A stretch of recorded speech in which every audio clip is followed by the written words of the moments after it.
विद्याप्रसारक मंडळाचे संस्थापक अध्यक्ष स्वर्गीय बाबूजी आव्हाड यांनी 1965 साली बाबूजींनी व त्यांच्या सर्व सहकार्यांनी भारत विद्याप्रसारक मंडळाची स्थापना केलेली आहे. त्याचं हे हिरक महोत्सव वर्ष चालू झालेलं आहे. त्याचा आज उद्घाटन समारंभ सर्व कर्मचाऱ्यांच्या हस्ते आम्ही उद्घाटन केलेलं आहे.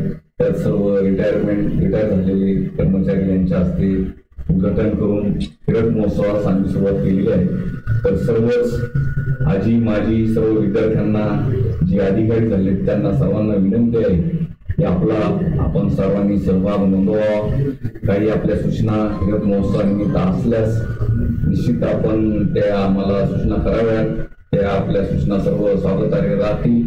त्या दृष्टीने आम्ही भविष्यात वाटचाल करू आणि आपण पण निश्चितच बाबूजी आव्हाड महाविद्यालयास सर्व विद्यार्थी माजी विद्यार्थी अधिकारी सर्व प्राध्यापक सर्वांनी माजी प्राध्यापक यांनी भेट द्यावी सर्वांना विनंती करतो. सर्व पातळी शहर तालुका हे कॉलेज आहे, हे आपलं कॉलेज आहे. आपण सर्वांनी उपस्थित राहावं सहकार्य करावं वर्षभर ही विनंती करतो आणि थांबतो.